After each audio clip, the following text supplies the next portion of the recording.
Okay, good evening, everyone. Welcome to the February 16th, 2023 meeting of the Baltimore County Planning Board. It is now called to order. My name is Nancy Hafford, and I'm the chair of the Planning Board, and we'll start with a roll call to account with our board members that are present. So when you hear your name, please say aye. Mr. Avery. Aye. Ms. Brophy. Aye. Mr. Fotis. Ms. German.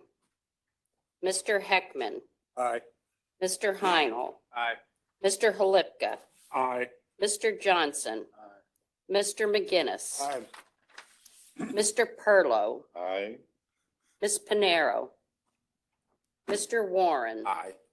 Ms. Wolfson. Aye. Thank you all, and please join me in saying the Pledge of Allegiance.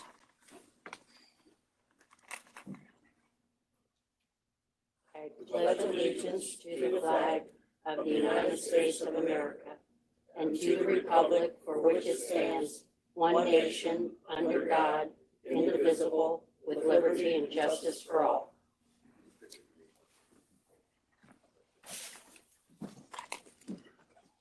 Ms. Bensley, are there any changes to the tentative agenda as published? No changes, Madam Chair. Thank you. In the February 9th, 2023 email, you received draft minutes from the February 2nd meeting. Has everybody had an opportunity to view the draft minutes? Are there any changes? If not, may I entertain a motion to accept? Motion. All in favor? Aye. Thank you. First on our agenda for this evening is an introduction of the 2022 Landmark Preservation Park and Rec Plan. Mr. Bob Smith and the staff from the Department of Recreation and Parks are here with us this evening to present the plan to the board. Please welcome Mr. Smith.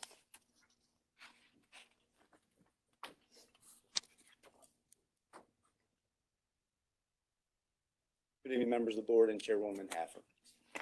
We are pleased to introduce the Land Preservation Parks and Recreation Plan, for which a more detailed presentation will be provided at the March 2nd Planning Board meeting in advance of the board's March 16th vote on adopting the LPPRP as an addendum to the Baltimore County Master Plan. The Land Preservation Parks and Recreation Plan, or the LPPRP, is submitted to the state of Maryland every 5 years as required for maintaining eligibility for Maryland Program Open Space funding.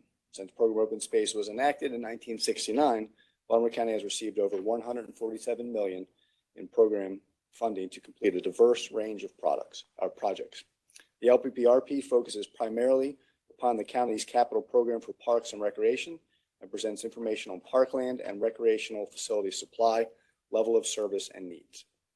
Like other county planning processes, multiple layers of public input were incorporated into the LPPRP. I'd like to introduce Molly Pickle, our planner two, who will provide an introduction. But before I do, could I take a moment of personal privilege to recognize that Ms. Pickle was recently named to the NRPA 30 under 30 as one of the top 30 recreation professionals in the nation.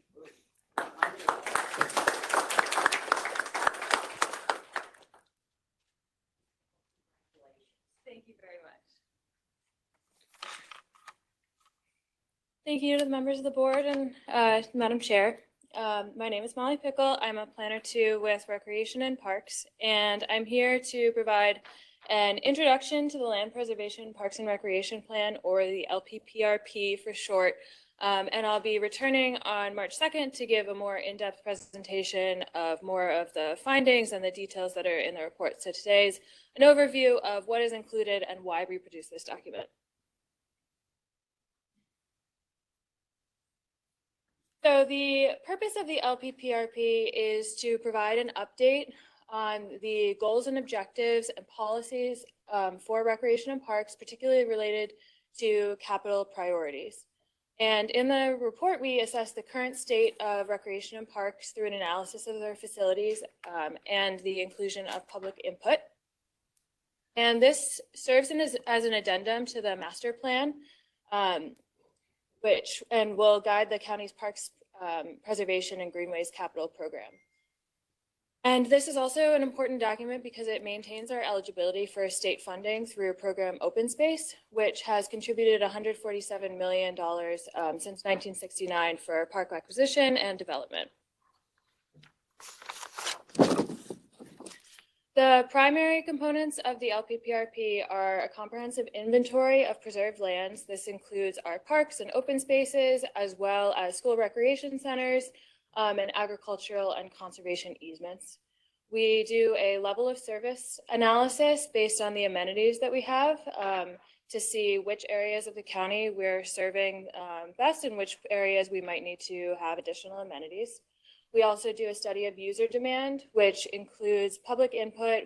I'll show on the next slide how we collected some public input. And then we develop recommendations based on that analysis and the input that we received. So some of the the public input that we collected comes from our online survey, which we had almost 2,500 responses to.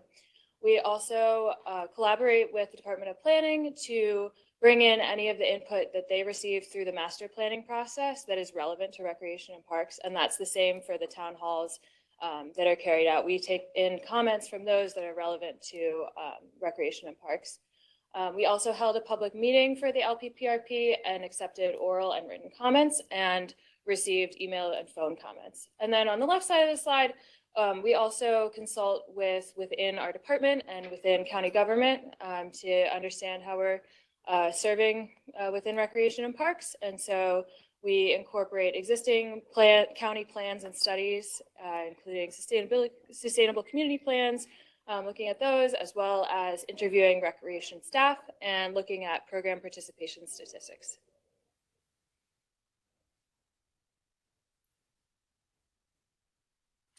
Some of the additional components of the LPPRP, we outline the funding sources that we have in the implementing programs chapter. We also provide a capital improvement plan, which is an overview of some of the projects that we may pursue. This isn't a binding part of the plan. However, we outline some things that fit with the goals and objectives that we've put together in the LPPRP. We also detail our natural resource and land conservation. And so we worked in collaboration with the Department of Environmental Protection and Sustainability. And we look at the agricultural land preservation. And so we worked with the Department of Planning on that. And then we submit data to the Maryland Department of Natural Resource on our protected lands.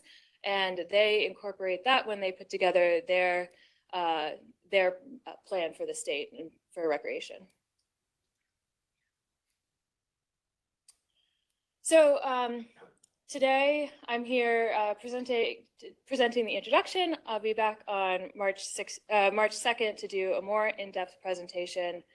Sorry, I'll go back to the completed steps that we've done. We already submitted once to Department of Natural Resources and received comments, which we responded to in the current draft that is publicly available. And then so that was the revised one that's currently up for anybody to take a look at. So then I'll return on March 2nd to present some more of the findings that are in the LPPRP, and then the planning board vote would be 2 weeks after that on March 16th. And then after that, it would be, it needs approval by resolution from the Baltimore County Council and would be resubmitted to DNR. And just to clarify, it would be an addendum to the Master Plan 2020 for now, the current master plan. And we have one more slide. Between now and when we present, this is publicly available. There's a QR code which can be scanned, or you can, I think, just Google Land Preservation Parks and Recreation Plan for Baltimore County. You can also contact me. My email is up there. I'm mpickle@baltimorecountymd.gov. Thank you, Ms. Pickle. And again, congratulations, board members. Do you have any questions?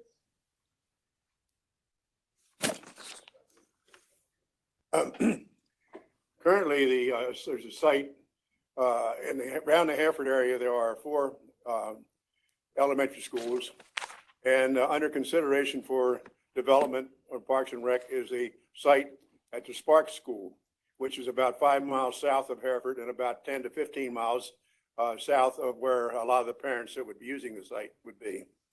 You had a public meeting at that site Were any other proposed sites suggested to the group that when you had that meeting?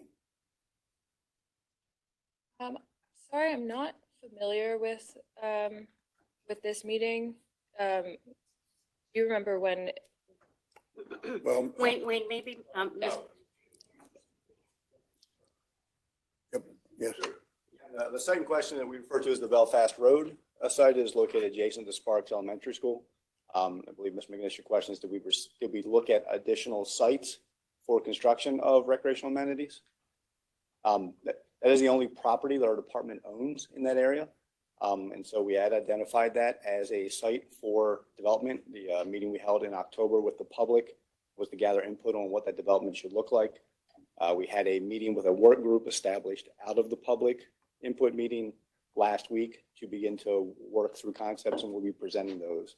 I don't have the date exactly, but I don't believe it's in March that we're presenting again another public input meeting. But to answer the question, we do not own an additional recreation park. So that does not. About the site behind Royal Farms where the senior center is. That proposed. site is owned by the county and designated for the Royal Farms. I'm sorry, designated for the senior center. That site is not large enough to build recreational fields on. That 3-acre site is not large enough, you're saying? That is correct. How about the 2 sites next to it? 5-acre site and County another does one not. that could be leased or something. The county does not currently own those sites, so we would have to acquire those. Do they ever lease any sites for such things? We do lease sites on occasion from places, but those sites have not come up as a potential lease for us. Because the 5-acre site next to it is used for a golf driving range, which of course not being used in the winter, but that's being leased. Is that a possibility that the county could lease a site such as that? Would not be able to speak on if that is a possibility. We have not considered that yet. We had approached many other sites in the Hereford zone for purchase. None of them were willing to sell at the time that we approached them. So we own the property at Belfast Road, and we had begun to move forward with development of that site. Now, the 2 sites there by Hereford.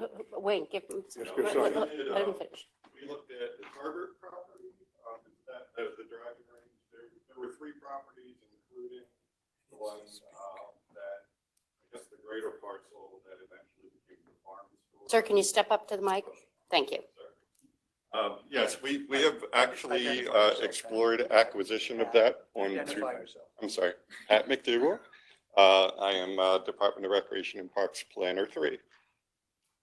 And also the acquisition coordinator. So, Mr. McGinnis, we actually did pursue three or four properties on 2 occasions in what I would, label downtown Hereford, including the driving range. So both times that we'd done reach outs to the property owners, and also the local councilman had as well.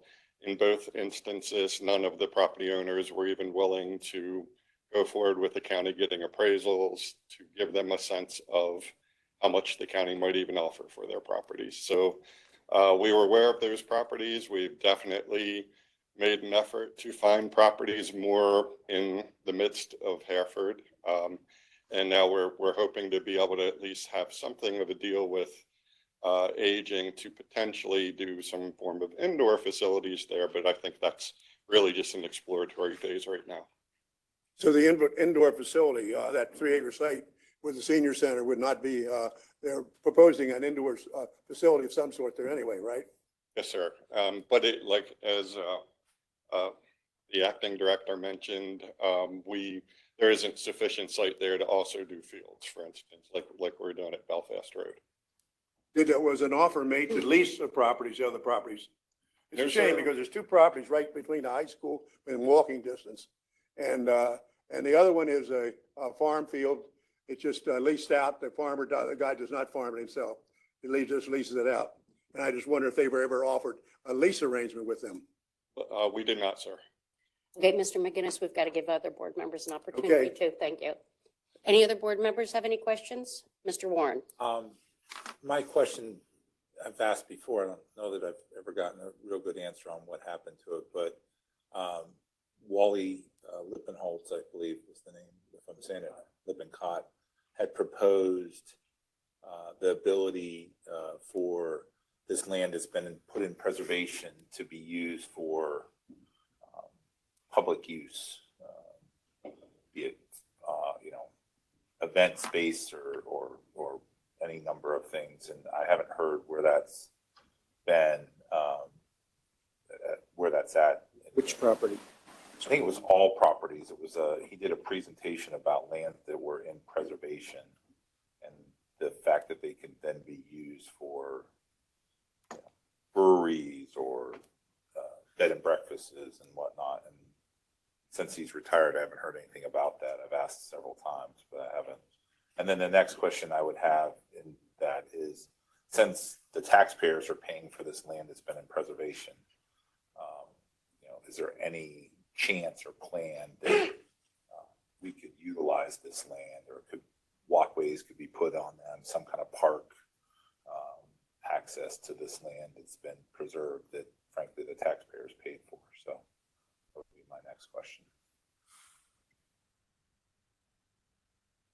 Yeah, I'm not familiar with the first question. I mean, we have to go back, and Pat, I don't know if you're familiar with that. That is our resident expert in land preservation. That was the value-added agricultural effort and analysis that was undertaken, Mr. Warren, and actually there's been renewed interest in that, but that really came out of our land preservation program efforts, the Ag Land Preservation Program out of planning. The report was completed. It basically didn't get legs after that, but there's more discussion with economic development about the distillery, brewery issues on some of that as value-added agricultural activity.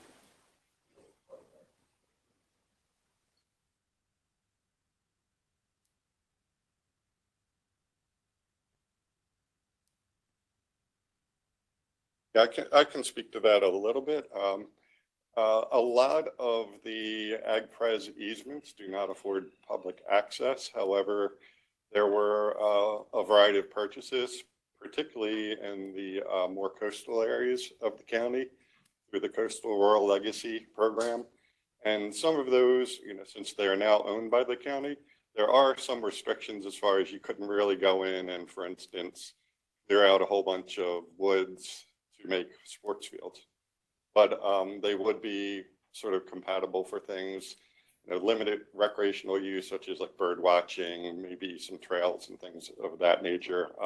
I worked with Wally very regularly when he was still with the county, and Megan Benjamin is now the coordinator for planning on that. And we have regular discussions, and there have been thoughts of changing sort of the administration of those properties. They originally were administered by Department of Environmental Protection and Sustainability.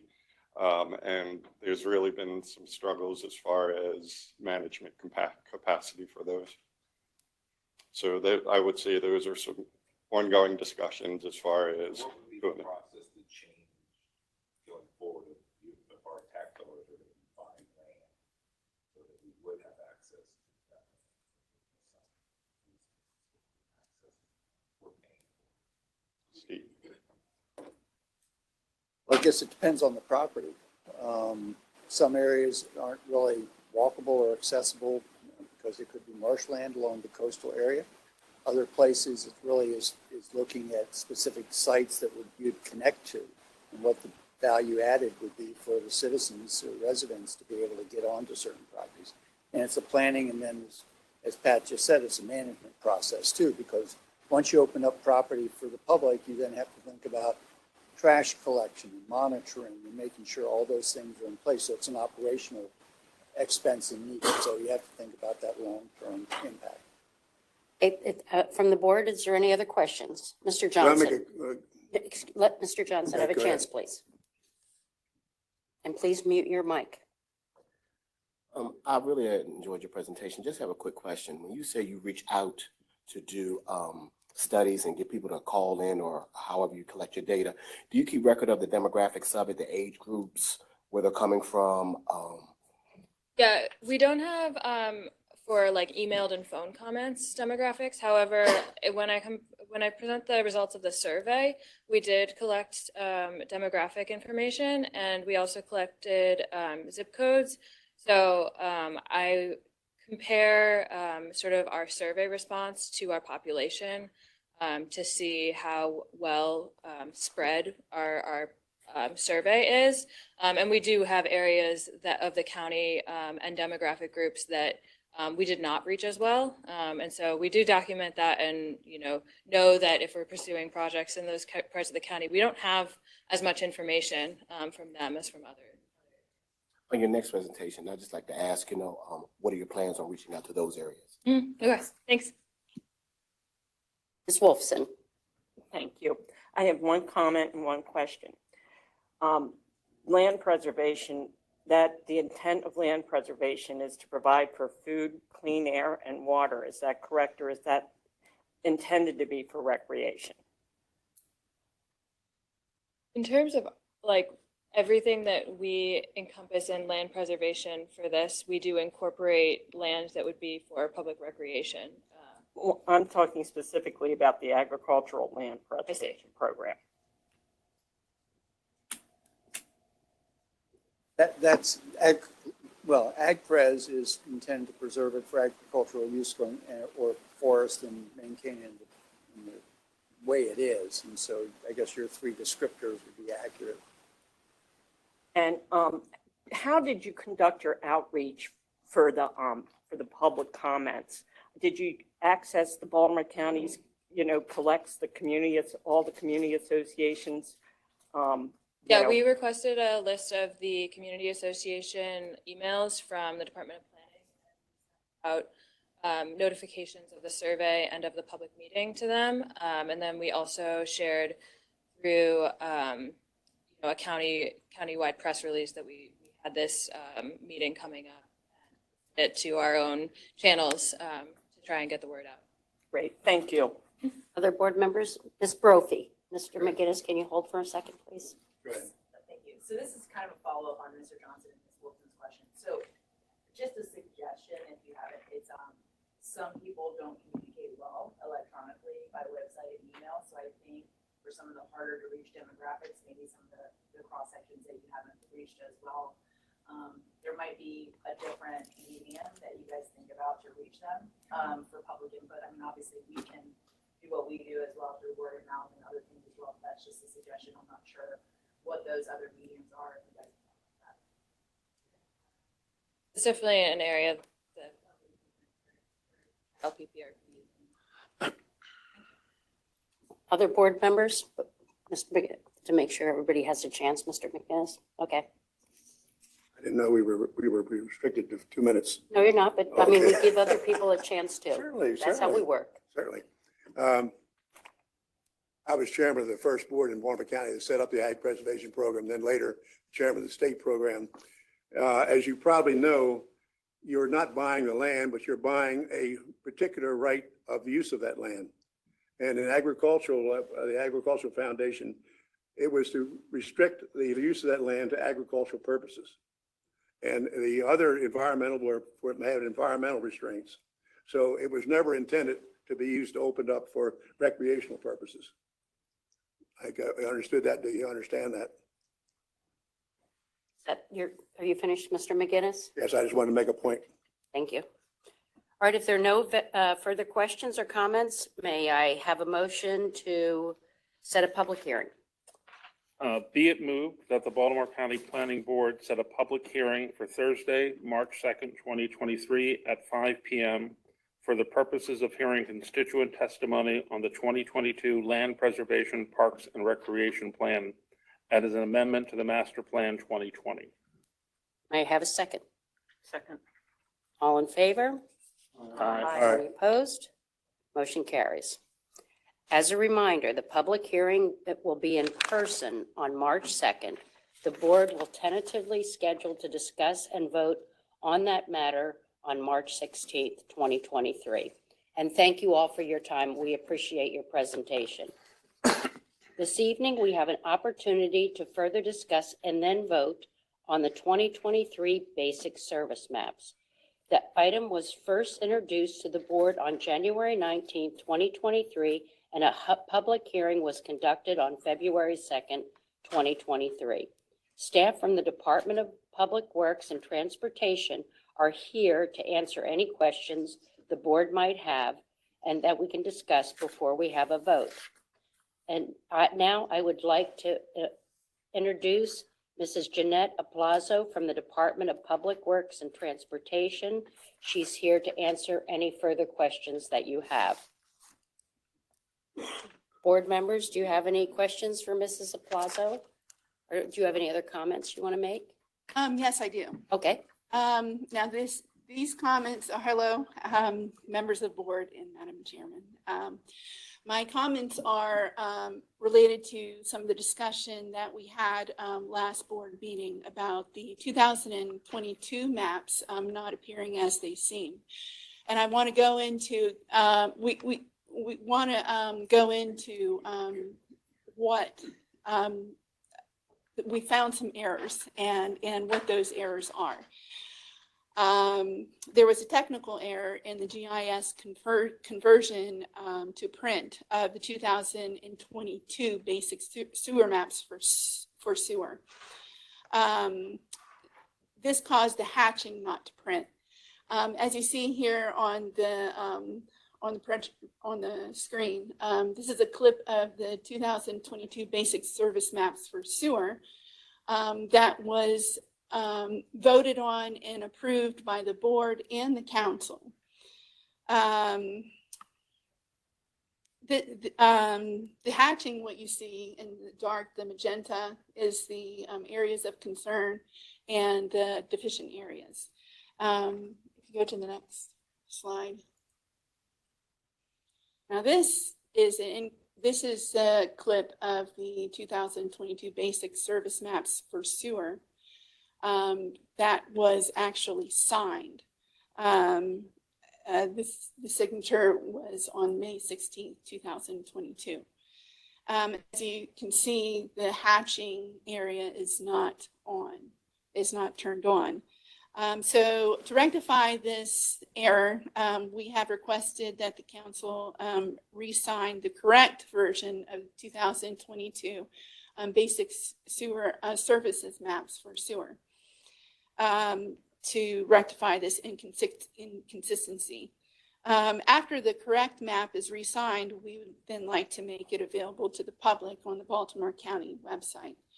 I think it's important to note, and this is what I'd like to say to you today and to the public, is that even though the hatching is not shown on the signed 2022 basic service maps for sewer, the sewer design section reviewers are all well aware of the areas of concern in the deficient area. And this, in no way did this printing error affect the sewer reviews for new development. And so really this is just to bring up to your attention error from last year's map and to address the public concern that was brought up in our last board meeting. And if you have any questions on this or the basic service maps for sewer, transportation, or water, we're here to answer those questions here today. board members, does anyone have any questions at this time? If not, may I entertain a motion? Be it moved that the Baltimore County Planning Board recommends the adoption by the County Council of the 2023 Basic Services Maps for public water, public sewerage, and transportation per the memoranda as submitted by the Director of the Department of Public Works and Transportation at the January 19th, 2023 Planning Board meeting.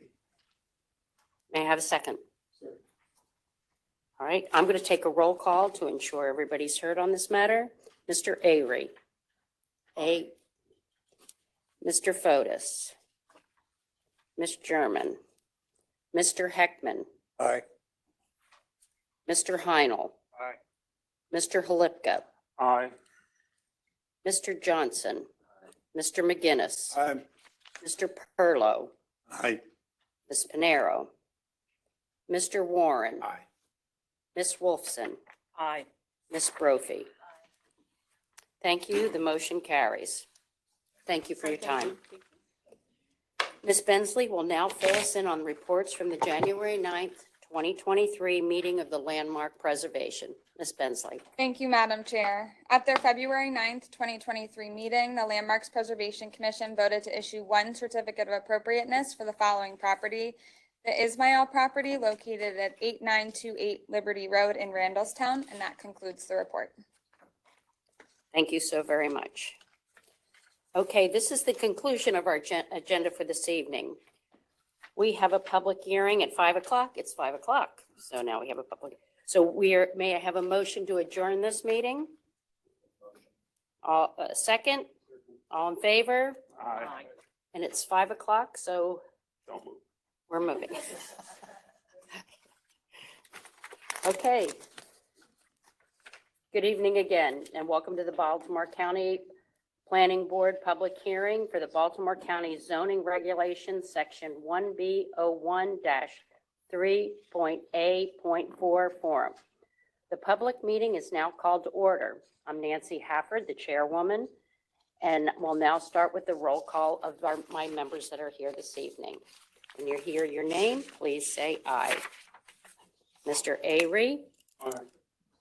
Ms. Brophy. Aye. Mr. Fotis. Ms. German.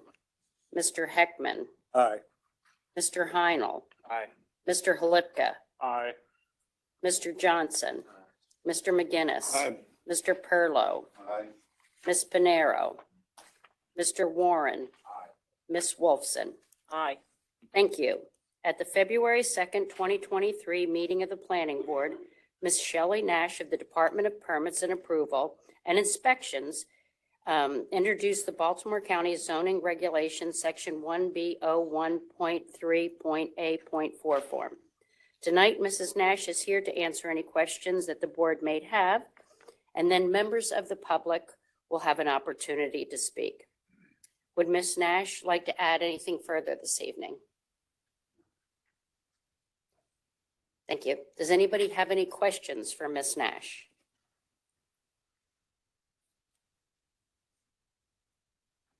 If not, we will now call on those of you who have completed the sign-in sheet located in the Jefferson lobby to speak on this topic in the order that you are registered.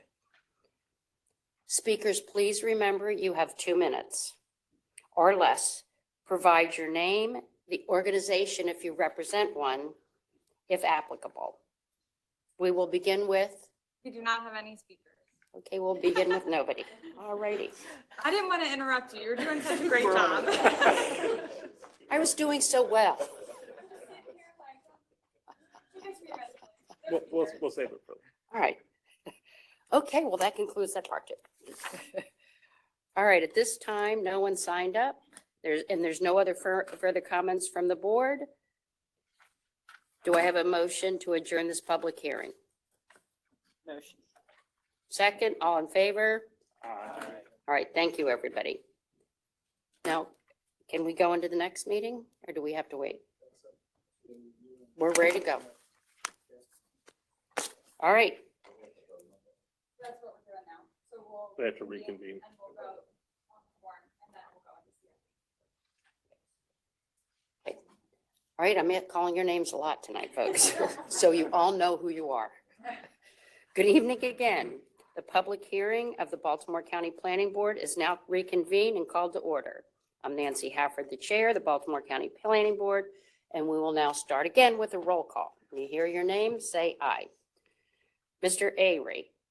Ms. Brophy. Aye. Mr. Fotis. Ms. German. Mr. Heckman. Aye. Mr. Heinel. Aye. Mr. Halipka. Aye. Mr. Johnson. Mr. McGinnis. Aye. Mr. Perlow. Aye. Ms. Panero. Mr. Warren. Aye. Mr. Wilson. Miss Wilson. Got a roll there. Aye. The gender and the name that time. That was good. Thank you. This evening, we have an opportunity to discuss and then vote on the Baltimore County Zoning Regulations 1B01.3.A.4 form. Staff from the Department of Permits and Approval and Inspection are here to answer further questions that the board might have to discuss. Board members, are there any other questions? If not, I'll open the floor. Well, there's no discussion, right? Is there any discussion? And if there's no other comments or questions, may I entertain a motion? Be it moved that the Baltimore County Planning Board approves of the Baltimore County zoning regulation sections 1B01.3.A.4 form as presented to the board on February 2nd, 2023, and finds it as being clear and sufficient for the purposes stated in section 1B01.3.A.4 of the Baltimore County zoning regulations. May I have a second? Second. If there's no other further discussion on this motion, we will do a roll call. When I call your name, please say A or yay or nay. Mr. Avery. Yay. Mr. Fotis. Ms. German. Mr. Heckman. Yay. Mr. Heinel. Yay. Mr. Halipka. Yay. Mr. Johnson. Mr. McGinnis. Yay. Mr. Perlow. Yay. Ms. Panero. Mr. Warren. Ms. Wolfson. Yay. Ms. Brophy. Yay. Thank you. The motion carries. This is a conclusion of our agenda. Do I have a motion to adjourn the public meeting? Motion. Second? Second. All in favor? Aye. Meeting's adjourned. Roll along. Roll along. You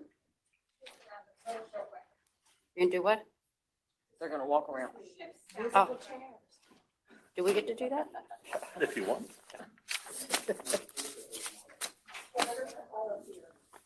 I'm gonna get something to drink. Okay, great. Does anybody want to grab a drink or anything? I met with Smith last week in the councilman office with Bob Smith, Oh, did you? and I did not come to any conclusions, so I wanted to get it out. A 10-minute break? Public and hear their discussion was. Because I have some very grave concerns about their reasoning for putting this thing down so inconvenient for most of the people in that area. Okay. Good evening, everyone. My name is Scott Halupka. I'm Chair of the Planning Board Subcommittee on the Capital Improvement Budget and Program. I'd like to acknowledge the committee members present with us this evening. When you hear your name, please say aye. Ms. Hafford? Aye. Mr. Airy? Aye. Ms. Brophy? Aye. Mr. Fotis? Ms. German? Mr. Heckman? He's here. He's here. Mr. Heinel He's here. is also here. Mr. Johnson? Here. Mr. McGinnis? I'm Mr. Perlow? here. Ms. Panero? Mr. Warren? Here. Ms. Wolfson?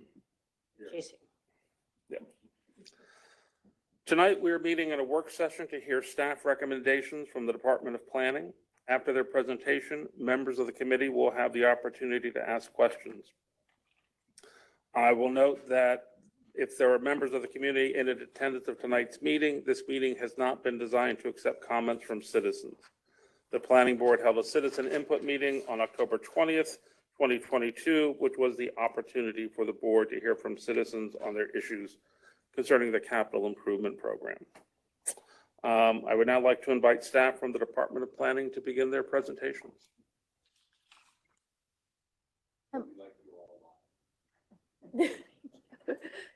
Good evening, Capital Improvement Program Committee Chairman and members of the board. I'm Jen Meacham with the Planning Department. Tonight, planning staff will review the capital budget for fiscal year 24 and the capital program for fiscal year 25 through 29. Staff has worked with the agencies to review the department budgets. We have found that the budget and the program funding amounts have not increased or decreased or funding sources changed from the fiscal year 23 adopted budget, except to increase funding for Department 210, which is the general government buildings funding department. An additional $2 million is being requested for fiscal year 24 through 29 per year for that department in Project 218, Enhanced Productivity Through Technology. My coworker, Miles Malberger, will speak more on this project. Staff would now like to review projects that were commented on in the citizen input meeting in October of 2022. Agencies have provided feedback for these projects. Those departments with no projects mentioned in the citizen input meeting include 201 sewer, 203 water, 207 bridges, culverts, and grade separations, 208 refuse disposal, 209 community colleges, 220 fire department buildings, 221 waterway improvements, and 230 police department buildings. If any specific questions about the budget and program for these departments may arise, staff can address those questions during open discussion. After the citizen input meeting projects have been reviewed, we'll start an open discussion and vote on staff recommendations can be made by the CIP committee.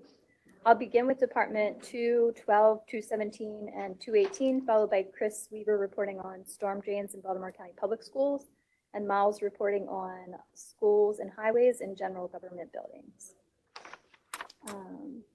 So for Department 212, that's the Parks Preservation and Greenways Department, there were a number of citizen input meeting questions or requests for funding. The Reisterstown Improvement Association is requesting funding for open space to purchase a Woodley Avenue passive park in Reisterstown. Rec and Parks stated that the Woodley Avenue parcel has been acquired. There is presently no funding budgeted for design or construction. Existing dilapidated structures may be raised through the use of existing fiscal year 23 capital funding. Construction of a new senior center in Jacksonville is requested, with Rec and Parks could take over the existing space when the new facility is finished. Rec and Parks has been involved in related discussions with Baltimore County Aging and Baltimore County Property Management and would support the opportunity of acquiring additional rec space. There's no funding presently budgeted for any assisted renovations that may be needed. For the Gerst Road Park, the Perry Hall Improvement Association would like funding provided for improvements at this park. Rec and Parks presently have funding for building demolition and basic planning for the Gerst Road Park. For Southeast communities, there was a request for funding for a number of Rec and Parks projects, including site acquisition, basketball court enlargement, walking paths, a new bike lane, new open space, a new kayak launch area, and new boat launches, and a study to determine if nonprofit organizations can maintain county parks. Rec and Parks participated in a new Southeast school site and will determine the results of the related school recreation site center acquisition and development efforts. Regarding recreation-related requests, parkland acquisition efforts are underway in the area.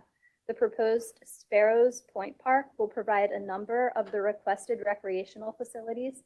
A pedestrian and bike path extension is proposed on the North Point Peninsula, and a public boat ramp is being provided as part of the local open space agreement at the Shaw's Discovery residential subdivision. The Essex Middle River Community Council is requesting funding for land acquisition for open space and parkland at Lockheed Martin Waterfront and Cox Point Park improvements and Turkey Point Trail system connections. Efforts are underway to acquire a nominal fee acquisition at the Lockheed Martin Waterfront, and there's an ongoing park renovation and enhancement project at the Cox Point Park. Funding is not presently available for other mentioned Rec and Parks related improvement projects. The North Point Peninsula Group is requesting funding for a new rec center located in Region 4, new walking and biking paths to connect schools and amenities, and new pickleball courts. The proposed Sparrows Point Park will feature a community rec center with a double gymnasium and 2 recreational activity rooms. Design is underway for a pedestrian and bicycle path on the North Point Peninsula. While there's no specific budget for a pickleball court construction, lines for pickleballs are being installed at many courts throughout Baltimore County. The Rockaway Beach Improvement Association is requesting funding for the enhancement of the existing trail systems to link Pottery Farm, Sioux Creek Park, and Bernschmidt Park and Turkey Point Park. Rec and Park stated that there is no funding presently budgeted for this specific trail, and there are missing links that would make this connection difficult to achieve. Some accessibility enhancements are presently being evaluated for the Turkey Point Park. For Oregon Ridge, sure. For the Oregon Ridge Park, there's a request to fund an outdoor gym area at the Oregon Ridge Park. The Oregon Ridge Park Master Plan is presently underway, and the master plan will serve as a guide for future park improvements. For the Sandalwood Elementary Deep Creek Middle River District area improvements, there was a request for funding for a park and a community center. Rec and Park stated that there's no funding presently budgeted for these rec facilities. For pickleball courts, the Northern Baltimore County Pickleball Club is requesting funding for lighted outdoor pickleball courts in central Baltimore County. Rec and Parks continues to explore ways to provide additional pickleball courts, whether through the additional pickleball lines at existing courts or through the repurposing of tennis and our multi-purpose courts when they are undergoing renovations. Staff recommends that Planning Board accept the budget as proposed for parks preservation and greenways. The next department that I was reviewing is the Land Preservation Department. There were 3 citizen comments associated with land preservation funding. The requests were in support of continued and increased funding for land preservation to enhance both the pace and quality of land preservation, as well as to draw additional state dollars toward county land preservation goals. 2 comments were specifically related to increasing the county rural legacy funding. So our department has stated that fiscal year 23 through 24 included an increase in county funds, which were approved by the bond referendum last fall. Fiscal year 2026 is planned to have increased funds as well. The planning department currently has ample state funds that are dedicated to the coastal rural legacy areas, and the county is putting additional funds into rural legacy for use in any of the rural legacy areas. So for that, staff recommends that the planning board accept the budget as proposed for land preservation. My final agency review was for Department 218, Community Improvements. There was a request from Dr. Frank Nyhoff, representing community organizations in Southeast Baltimore County, requesting a fund for a study to determine development potential of the southeast side of the county. There is currently no funding allocated in the proposed budget to fund this request, but planning did share these comments with the Department of Economic and Workforce Development. The Essex Middle River Community Council is requesting funding for the purchase of the CP Crane property for $4 million. There is currently no funding allocated in the proposed stage 1 budget for this request. Staff recommends that the planning board accept the budget as proposed for Department 218 Community Improvements. And Chris is going to review his project departments. Yes, I can. First, we'll address Department 204, storm drains. At the citizen input meeting, a request was made by the Green Towson Alliance for a minimum of $250,000 to design and implement green infrastructure projects to reduce and filter stormwater runoff from both county and private properties in the Towson area. Public Works responded that they are actually currently working to stand up a green stormwater infrastructure design group. Their function would be to look for opportunities to deploy watershed retention using green stormwater infrastructure, or GSI. Much of that will revolve around areas identified by the almost ready to go storm drainage asset management system. It's currently in the last phase of development right now. It's been tested successfully in 6 pilot areas around the county, including some in Towson. And they are testing GSI deployment on some problematic drainage areas in Dundalk currently, but will eventually work their way up around to other parts of the county. This section will eventually have its own budget to be able to execute projects, issue grants, and cooperate with various neighborhood groups. At this point, they do not know what that budget line will be. That's something they've still got to figure out. In the Southeast County, there is a request for a stormwater management system in Miller's Island to combat some flooding issues there. Public Works is currently working on a drain system at the corner of Chesapeake and Baylight in Miller's Island. It's in the acquisition phase, the right of acquisition phase stage right now, and the group is looking into what can be done based on the comments submitted. In Owella, funding is requested to alleviate flooding on Westchester Avenue and flooding on Frederick Road at the High Store and the intersection of Westchester Avenue. There is a failure at Owella Avenue north of 1102 Owella, and also to a request to repair the sinking sidewalk south of 1102 Owella. Public Works is currently monitoring the stability of various slopes around Owella. They say that no measurable movement or degradation has been recorded. If they do see any movement or degradation, they will set aside funding to be able to address the situation. And finally, in Turner Station, there's funding requested for a pumping station to alleviate the frequent flooding in the area along Sellers Point Road. And to this, the Executive's Office of Sustainability has applied for and secured a $500,000 grant, which will allow for the study of opportunities to deploy green infrastructure and alternative measures to ease the effects of flooding in the community. Our staff recommendation is that the Planning Board accept the budget as proposed for storm drains. My next department is Department 213, Schools. At the citizen input meeting and also submitted comments, Perry Hall area has requested funding to renovate Perry Hall High School and acquire a site, and funding to acquire a site and construct a new Northeast Area High School for Perry Hall and Middle River residents. Schools have responded that the Northeast Area High School study was conducted, and that did include community engagement. In the Southeast County, funding was requested to purchase the Foltz Farm property from DNR to build a new middle school and recreational fields, followed by the renovation of the current combined Sparrows Point Middle High School for high school use.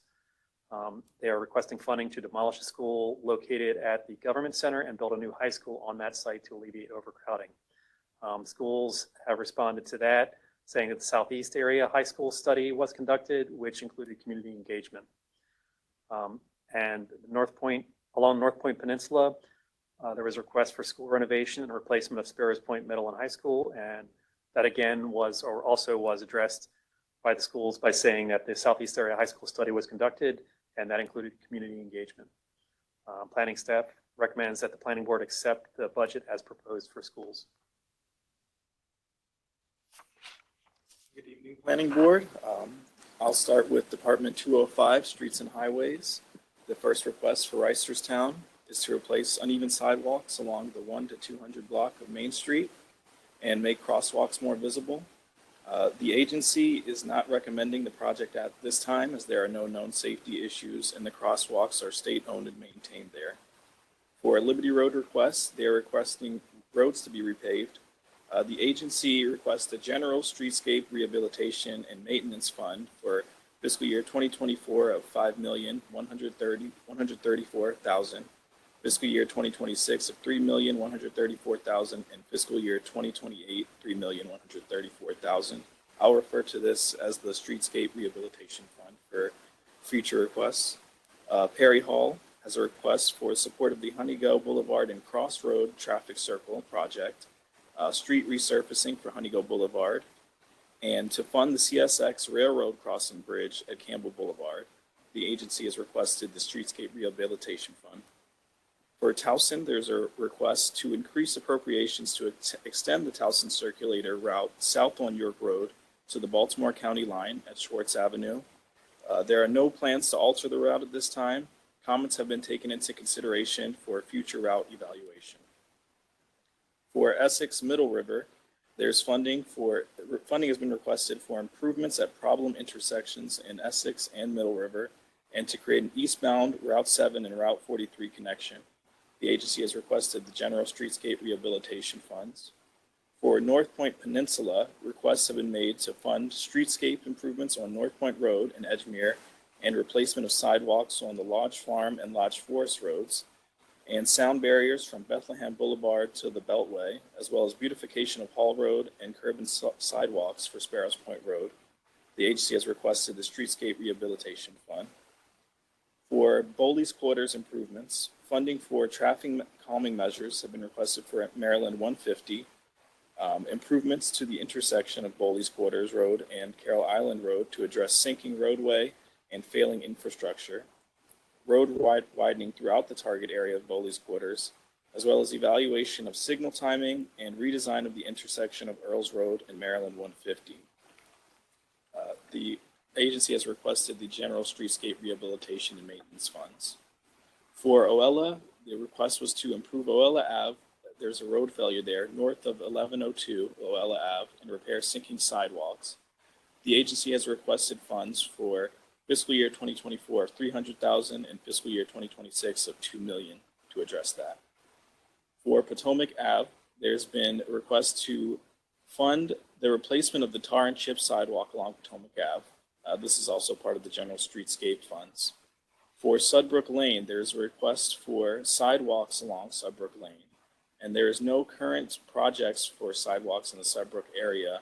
All sidewalk requests will be considered, rated, and ranked along with evaluations part of the overall county connectivity program, and high-ranking projects will be developed into future CIP projects.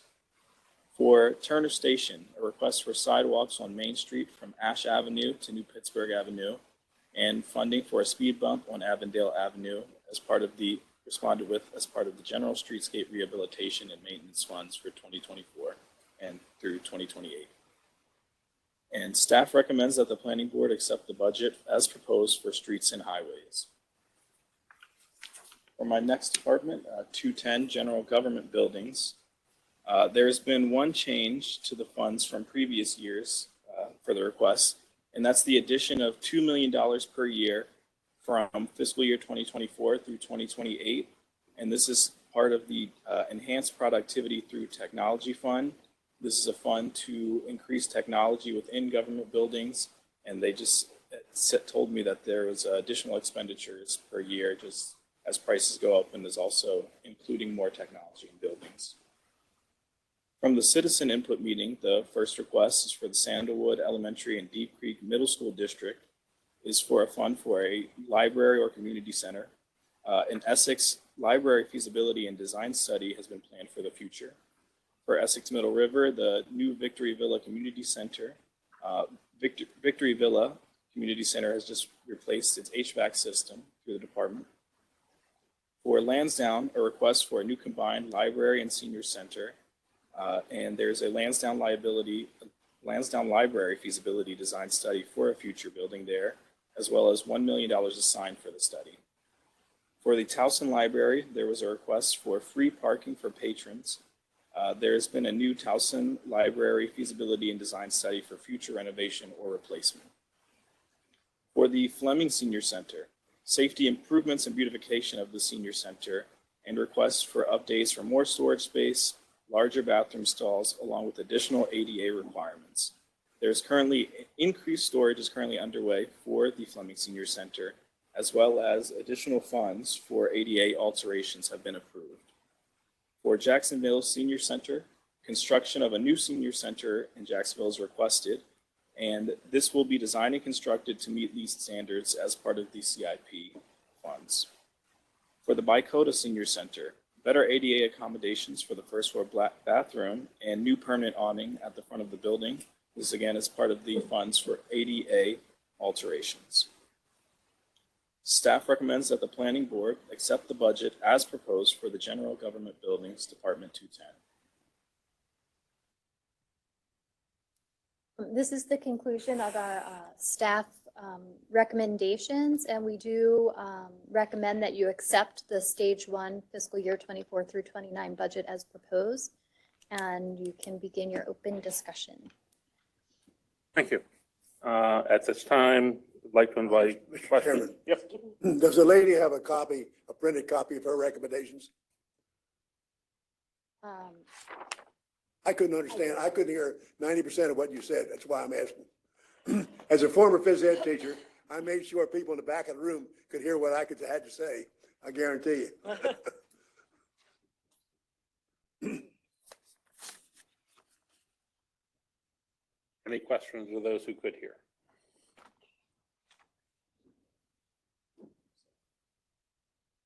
Mr. Hackman? I have a request, Mr. Chair. have a request, Mr. Chair. Before we vote, can I ask, I have a conflict with the Baltimore County Schools budget approval. Can I ask that that be separated out? Yep, we are prepared to separate the two votes. Thank you.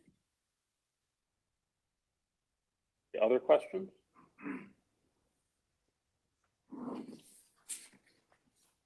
That being the case, I will now entertain a motion to accept the staff recommendations, or if the board has any further changes they would like to make to the motion. Individually voted on, or you voted on as a whole? So what we're going to do is we're going to because of the wish to recuse themselves, we'll be splitting it into two motions.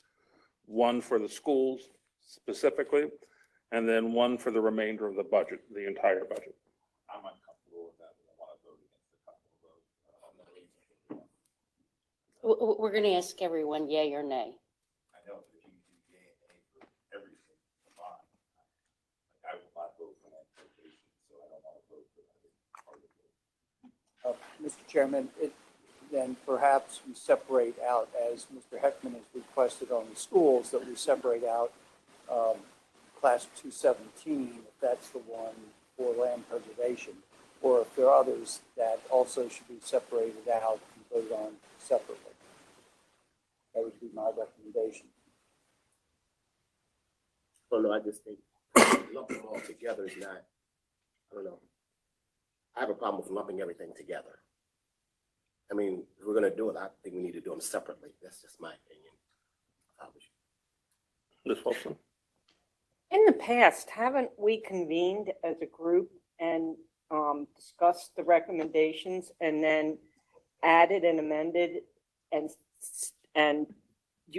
a letter's been drafted that addressed our concerns as opposed to just blanketing an approval on the staff recommendations? Yes, that would be this right now. So this is where you can discuss, and if you have projects that you want added to your motions, then this would be the time to add those, and then that will be transmitted in the transmittal letter after the final vote to the budget office. And we've done that on the initial recommendations? No, I think. Not typically how we've done this. It's typically been a sidebar, we've gone through each of the issues and added Had discussions. Yeah, I don't think we can Honestly, do it as a- I'm with Mr. McGinnis. I could barely hear it. We should have at least gotten a hard copy of the recommendations that we're asking to vote on.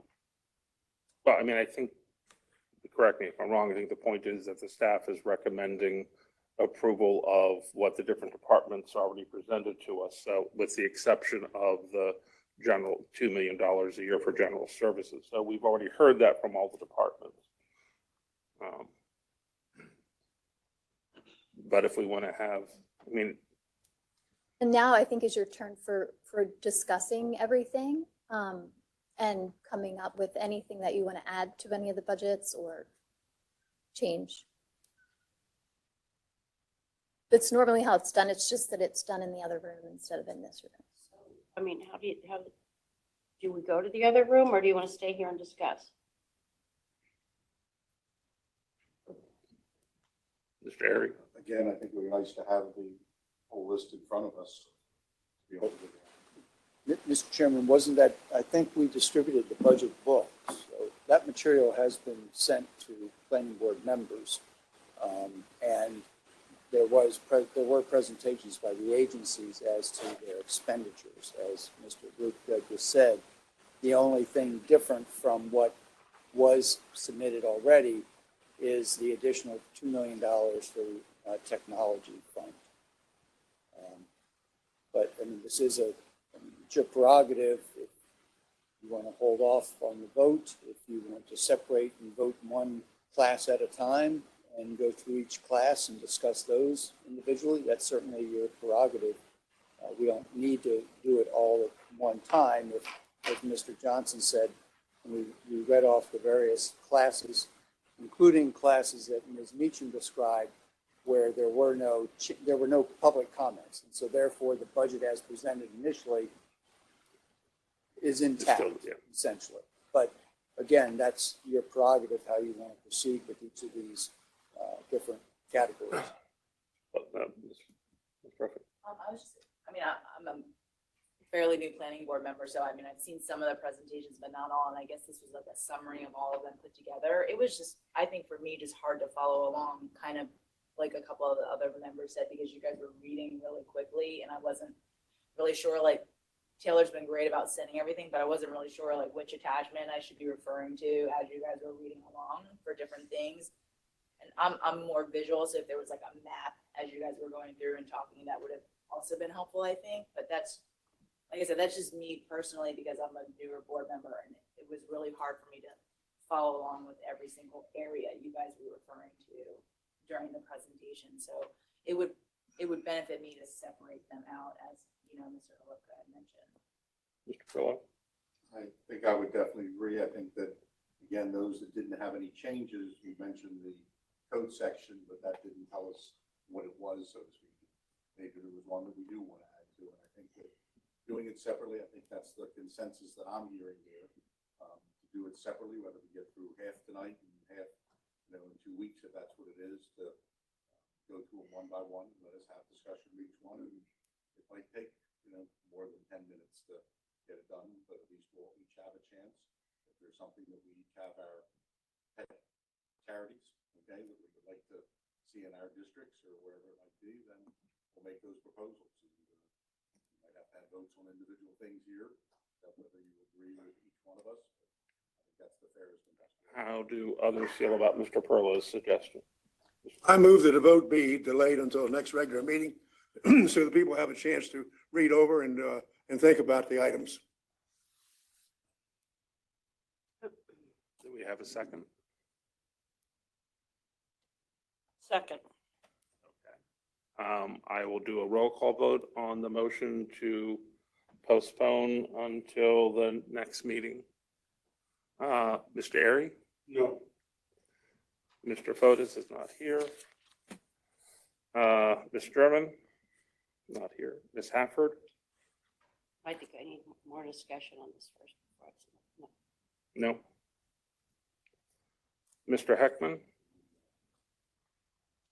So we're voting on whether to delay it. To delay it. Mr. Olipka, if I may,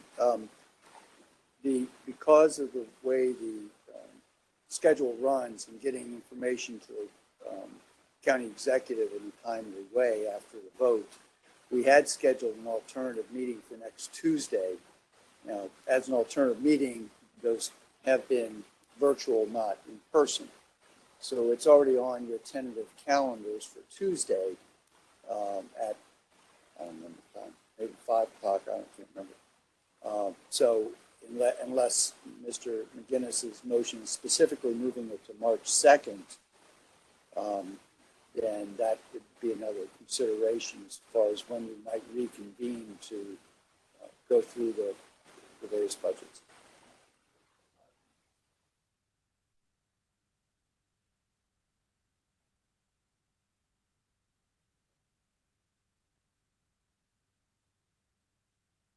I would amend the motion to have it on the next Tuesday.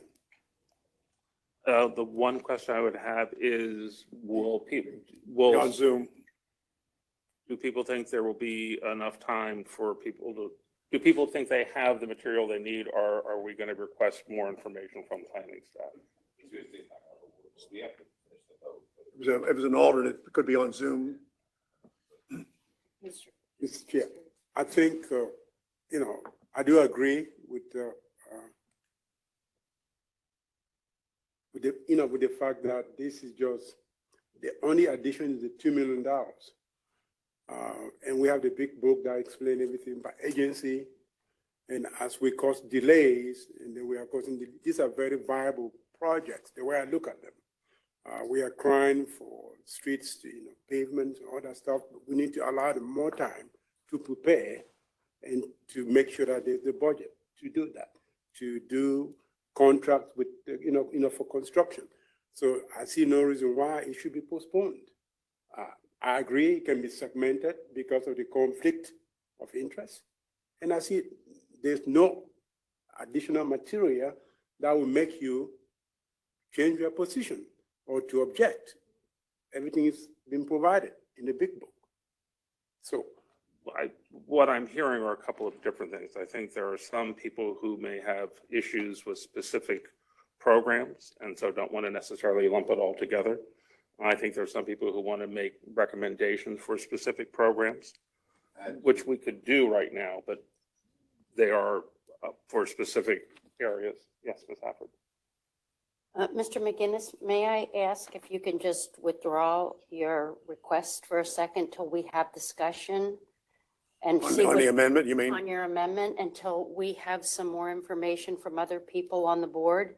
And then after everyone gets an opportunity to speak, then you can have an opportunity to reintroduce that. Is that okay? Or no, Mr. I will do Lafferty? that because I think that the recommendation should have been presented to the board in writing, so we had a chance to look at them. And I just think it's the way it's being done is not helpful. I will remove my amendment. Thank you, just for the moment. And then maybe we should just go around and see if there's questions from each board member. Yeah, I feel like it was a much more productive discussion when we did it as a sidebar meeting. I believe it was much more productive when we did it as a sidebar meeting. And there are things that I'd like to add for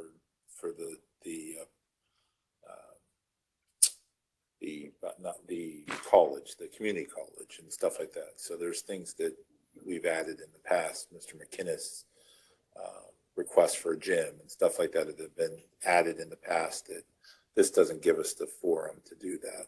Well, I think this is the forum now. We can't go into that room because it doesn't have a recording device. And when you're together as a board, we're not allowed to go into a sidebar room. It has to be recorded. So this is kind of your forum for discussing what you want to add. This would be like when we were in there. It's kind of that forum right now. May I ask a question? Just one quick question.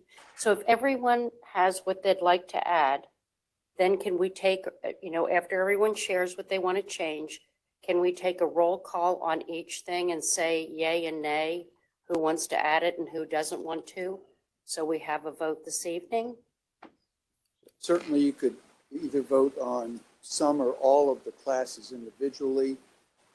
Certainly, there are opportunities then to recommend, as the board has in the past, that items be added to or subtracted from the budget. You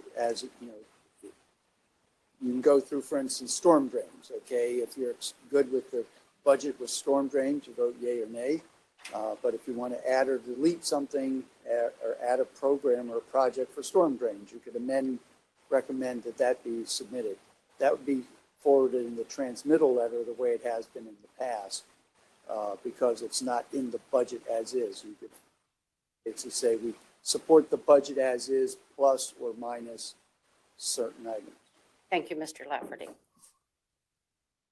So I think, Mr. Warren, what I'm hearing is that, I think the open meeting rules have changed such that it has to be done here in a recorded session. That's, I'm just saying it. So I think that's It was just more cordial. yeah, yep, I understand. What does he want to add? So I guess the question is it the sense of the board that we go through the program by program? That's sort of what I'm hearing. Yes. Can someone from planning staff give me a list of the different program items? Because I don't have that running list. And can someone give me some more paper?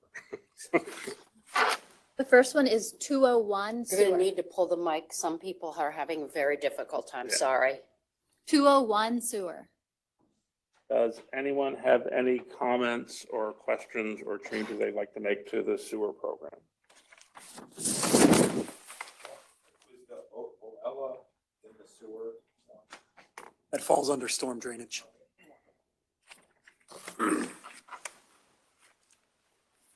Next. Okay, so, Why don't we take a vote? no, I was gonna say, so I think we'll take a vote to, approve the staff recommendations for 201 stormwater. Sewer, sorry, you got me confused. Mr. Chairman, there's a motion on the board, on the floor. Seconded. Okay.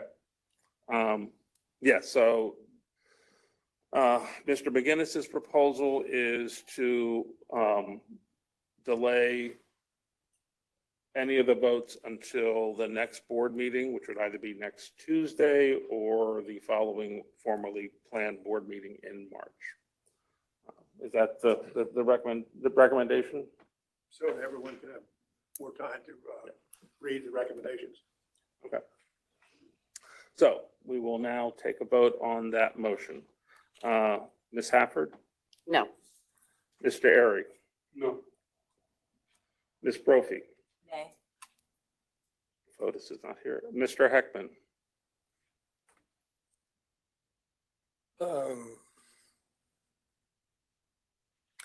Yeah, I guess I want to accommodate Wayne, so I'll say yeah. Mr. Heinl? No. Mr. Johnson? Mr. McGinnis? Yes, yay. Mr. Perlow? Mr. Warren? Yay. Ms. Wolfson? Yay. My count is 6-4 no. So we will proceed with the discussing the program items one by one. I've got my pad. Were you going to give me a list of the different programs, or are we just going to go through? So 201 is Sewers. Does anyone have any changes or recommendations they'd like to make to the proposed sewer capital improvement budget? Not hearing any, I will do a roll call to approve the staff recommendations for sewer. Ms. Hafford? Yay. Mr. Airy? Yes. Ms. Brophy? Nay. Mr. Heckman? Yay. Mr. Heinl? Mr. Johnson? Mr. McGinnis? Yay. Mr. Perlow? Mr. Warren? Yay. Ms. Wolfson? Yay. Motion passes. Oh. Oh, okay. Next item. 203 water. Anyone have any proposed suggestions, changes to the? Yes, Ms. Brophy. I was just gonna ask, do you mind when you mentioned the section we're voting on, if there was any change to the budget or there was not from the original presentations, that would be helpful. Sure, yes, there was no change to 201 water. 203. Oh, 203, sorry. We're all jumping here. Not hearing any. It was suggested I can just do a voice vote for these matters. All those in favor for the staff's recommendations to accept the proposed capital improvements for water, please say aye. Aye. Those opposed, nay. Motion carries. 204 storm drains, there was no change to the budget. I would like to make a motion that we add the stormwater management or the storm drain money for OELA. That's a huge problem in our community. I get probably 10 or 15 calls a year about this water running through people's backyard, and it's a big issue. And I forget who made the presentation. What was the current plan for OELA that there was? So the current plan for OELA is that the department being Public Works is monitoring the stability of the slopes in OELA, and they have not seen any measurable movement or degradation. If they do see any, they will set aside money to address it. Then wasn't there another program, another capital project on that same general area? Or am I making that up? I thought might there have was been some another sort of one in- street in OLA. program.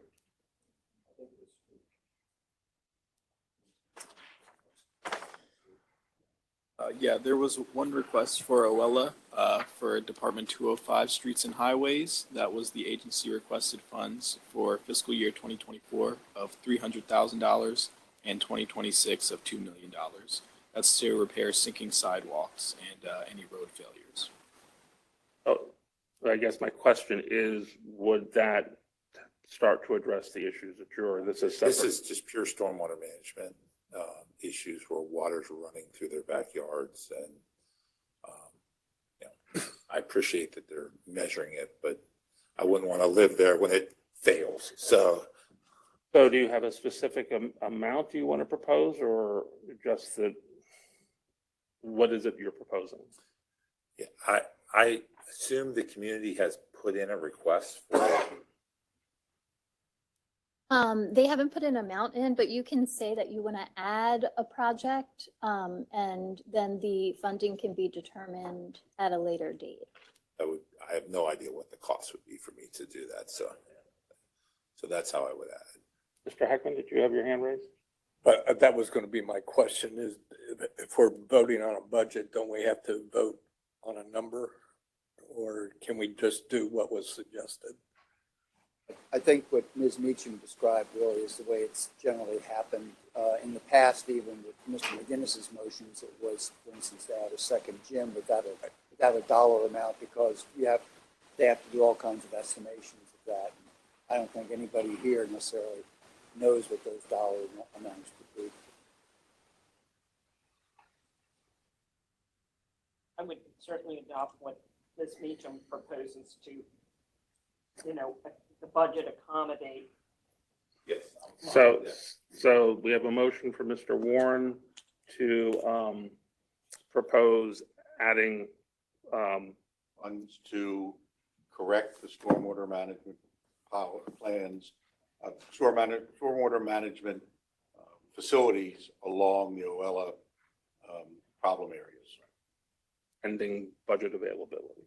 Budget, planning the amounts to be determined by the Department of Budget. Okay, I need to know, because if I'm reading a motion, can somebody keep track of the little changes we're making here?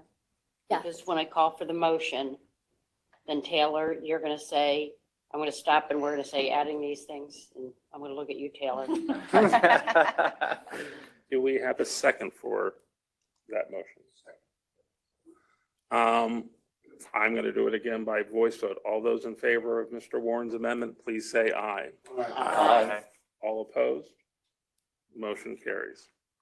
Mr. Chairman, if I may, to Madam Chair, as to your point, it would be very helpful to us if when an amendment or a requested project is presented, that there be, make a motion that funds be provided for an OELA project that is, if you have a geography or something, give it fairly definite, that would help us, because that way we can then make sure that gets into the transmitter letter correctly. I apologize. No, I'm just saying that when you're offering your amendment, I understand, I appreciate that, but I'm saying when you offer an amendment, if you could be as specific as possible, that would help us then to translate it, make sure we're getting your intentions correct. That's what I'm saying. Thank you. Your motion, when you go back, take a look at it and see if you can clarify it when they send it for us to look at and approve. Before the letter goes out, Todd. Thank you. Okay, so that motion carried. I will now raise a motion to approve the capital improvement budget for storm drains as amended. Second. Again, all those in favor, please say aye. Aye. Opposed? Motion carries. 205. 205 is streets and highways, and that has no budget changes. You want to have any suggestions, recommendations, additions they'd like to make? Just a question, sidewalks comes under that or something separate? It comes under this one. I thought. And I have a motion that I would like to See an additional $2.5 million added for sidewalks along 7 Mile Lane, Old Court Road, and Stevenson Road in Pikesville to continue the installation of sidewalks there for the community. I second that. Do we have any discussion on Mr. Perlow's motion? Mr. Pearl, just, so you mentioned 7 Mile Lane, Old Court, and Between Green Spring and Stevenson Road, and then Stevenson Road to the Beltway.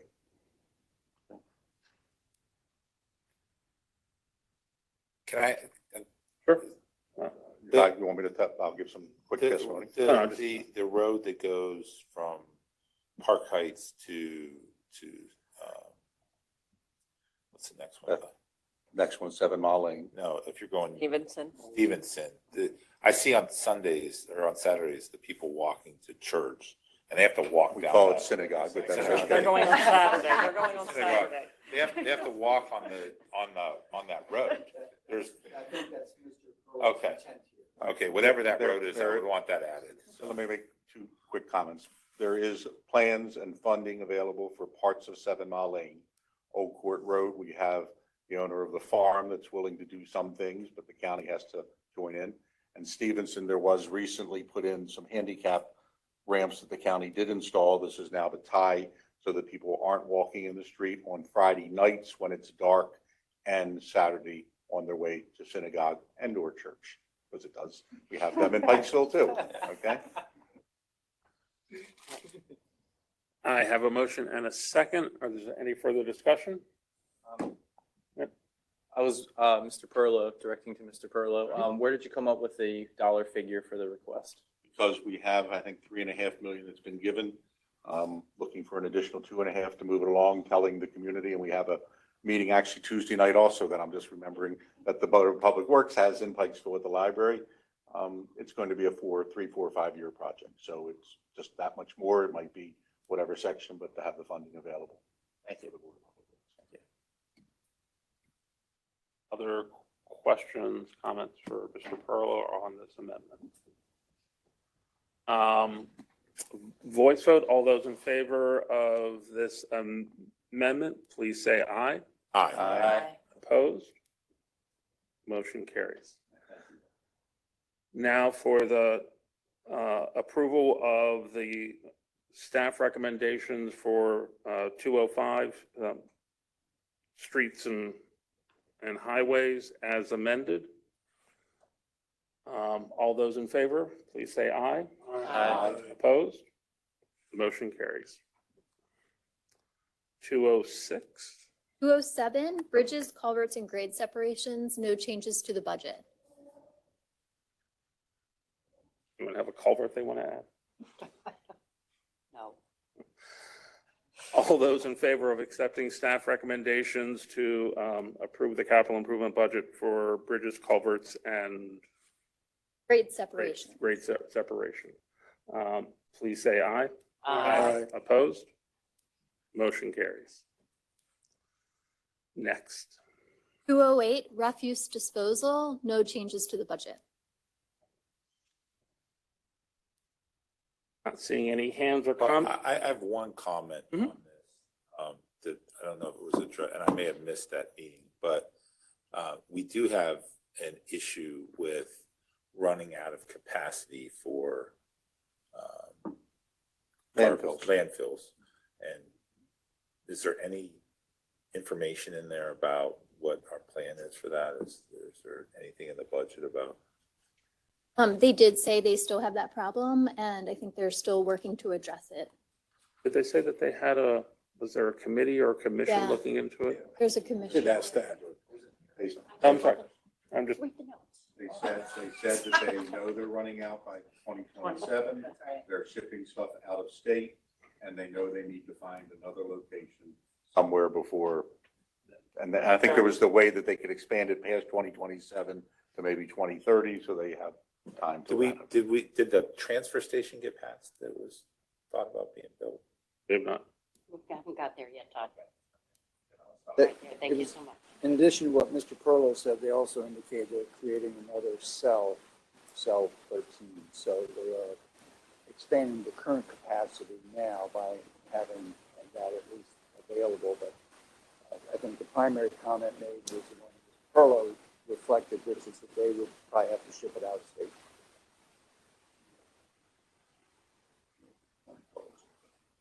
Any other comments? A vote to approve staff recommendations for refuse. All those in favor say aye. Aye. Opposed? Motion carries. 209 community colleges, no budget changes. Todd, I know you said you had a. Yeah. Every year we fund less than what we would get as a match from the state. So we're basically throwing dollars away every year. And I believe, as I think many people on this board believe, it's probably one of the finest organizations we have in the county. And I would make a motion that we consider to match the max the county. The other jurisdictions in our area do match the max. Howard County, a number of other jurisdictions do, and have beautiful facilities because of that. So I think we have one of the best programs, if not the best program, and crappy facilities because we don't match. So I don't know how to make that recommendation, but I think the recommendation would be to match the state's max funding for that program. For the community colleges of Baltimore. Yeah. Do you know what that delta is? I do not know what that number is. I asked her during the presentation and she was politically correct and said that we don't get it, but she didn't really tell me what that could have been. So why don't you make the motion that we match up to the amount that's necessary to get full funding of the state money on behalf of the community colleges of Baltimore? I like his motion. We'll go with him. Is that president of the class coming back out? There you go. We have a motion, and I'm assuming between Todd and Howard, we've got a second. All those in favor of the amendment, please say aye. Aye. Opposed? Then all those in favor of the staff recommendation for the community colleges of Baltimore County as amended, please say aye. Aye. Opposed? Motion carries. 210? 210, general government buildings, there was a change that there's $2 million extra dollars for every fiscal year in the program for improving technology within county facilities. Comment, suggestion, Ms. Brophy? I was just going to ask, can you clarify specifically what those IT upgrades are? No, we didn't get an exact confirmation of, because it's so general, it encompasses every building in the county. I can ask for further clarification. The board is interested, but we didn't get a response to specifics on that. Wi-Fi, is it phone, is it just kind of a little bit more detail? I think for IT, it's hard to really quantify the budget set aside, and then they make that decision as to what upgrades to make or what to add and subtract. So it's really tough. They cannot make that determination right here. Ms. Wolfson? I strongly support that increase in funding to make the county government more transparent to the public and make public records far more accessible than they currently are without having to come to Towson. What's wrong with Towson?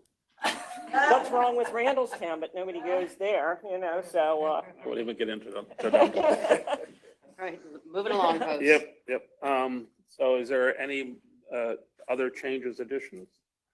Then I will have a vote on the staff recommendations for the general government expenditures, including the staff's recommendation for an additional $2 million for IT. Mr. Chair, before we vote, I have a question. So the 2 million, you said through 2026? Is that Through 2029. okay? And that is a reasonable amount, or you are looking at escalation? Escalation. It's not total amount. It's over the price that was already funded in the previous budget. So you are saying that the additional 2 million will be sufficient through 2029? That's what the Office of Information Technology is saying. Okay. Thank you. hand over there? No. Again, all those in favor for the staff recommendations with the additions, please say aye. Aye. Opposed? 212 Parks Preservation and Greenways, no changes to the budget. Any suggested changes, recommendations, discussion? What was that again? Repeat that, please. Parks Preservations and Greenways, Wasn't there the woman that was here, or I remember, Panero, that something off of Towson or off of Charles Street? Right, the Charles Street crossing. Trying to build some sidewalks Yeah. there or something. Pedestrian at Lake A Roland. pedestrian crossway to access Lake Access to Roland. Lake Roland. It was a challenge to do that. I'm comfortable with adding that. I would, propose finding $500,000 to do planning to see if it's possible to provide much better, safer access to Lake Roland from Charles Street. Is it Across Charles Street. across Charles Street? And I forget the Lake cross, Roland. I forget the cross street there that they were wanting to go down. Excuse me, board members, I greatly apologize, but they have to leave. Something to attend to. So, if I may, Mr. Chairman, that would probably be more appropriate in the streets, sidewalks, streets, highways category, because it is about a street crossing. It's not a direct access into Lake Roland. You go down another county roadway to actually access the park. So it's not in the park itself. It's coming out of residential communities to go down to the park. Have we voted on that road yet already, or? We did, that was categories 2005, soon 205, but that doesn't. Go back mean- and add that? Could go back to that if you wish. Well, quick question though, wasn't that part of the Lake Roland Association, and I apologize if I'm forgetting their abbreviation, wasn't that part of their master plan? It is, Which we did vote and approve on with that amended already in there. without a cost, yes, without money. Without funding, actually I was there. just trying to give us some funding. Oh, right, without funding, got it. So, but is that already taken into consideration with, I guess, this plan then? No, it's just That's that's the separate. budget. Got it. Not them. Okay, That plan has to go to the county council for approval yet and is not done so. got it. So Okay, thank would you. I make a motion to reopen 2005? 205. 205, sorry. We would like to add a second amendment to 205. We already have. Why don't we finish the other one and we take out my amendment and then we'll go back and add to 205, but that's how we have to do it. Let's finish this one. Okay. I withdraw my amendment, and we have a Uh, nice clean one. Any other recommendations, changes to 212? I just want to understand, does this include land preservation in that? No, it does not. So there's no funding for land preservation? No. That's a separate program. All those in favor of the staff recommendations for Program 212, Parks, Preservations, and Green Space, please say aye. Aye. Opposed? Motion carries. Now to Mr. Yep. Go back to 205 and add a $500,000 budget or addition to the budget to provide for planning, to provide better, safe access from Charles Street to, again, Across Charles Street. across Charles Street to the access to Lake Roland. I second. I've got a question. Go ahead. No. My concern was I don't recall if we had decided if this was a state highway or if this was a county road. So I'm concerned about voting for something like this for that kind of money for something that we may not have control over anyway. And, Mr. Chair, and I would suggest, instead of putting a number, putting them on the spot to add additional funds, that we should ask the Department of Public Works or Planning to work with the state to see who is responsible or who might be responsible. to coordinate and come up with a solution before we can start throwing money at, or putting aside budgets. I think Charles Street is a state highway. But it's crossing and then it goes further down the way you all described it to get to Lake Roland. That's Right, they have Oh, to. I know. I'm just saying, but It what is. what they have to cross is the state highway. It's a state highway, believe me. And then, this is beyond what they are supposed to do. To add a budget, I think they should coordinate instant with the state to see who's responsible. But I guess the question would be if if it's a county road that crosses a state highway, who's responsible for this? most county roads cross state highways. That's part of the problem we're having on Old Court Road is that it is also a state highway. But all I'm asking for then is 500,000 for planning, which would be including talking to the state highway administration to find out how to make this a much safer crossing. It sounded like it affected an awful lot of people right across, Charles. The east side of Charles Street. Yeah, I do agree that we have to make, we should think about safety, but I have a problem with adding $500,000 instead of just asking them to try to work with the state to coordinate and see how this can be done before we can start talking about, 500,000, what is that going to achieve? Vote the way you want, but I would tell you, we needed planning money for the sidewalks in Pikesville before they could even start talking about it. What do you call it? Public Works needed money to pay to have whatever surveys done that they needed. Feasibility studies and those kind of things. I didn't say to build, a bridge across. I said, let's spend some money to find out what the issue is. So we have a motion and a second. All those who in favor of Mr. Perlow's amendment, please say aye. Aye. Aye. Opposed? No. Then let us do a voice vote so we can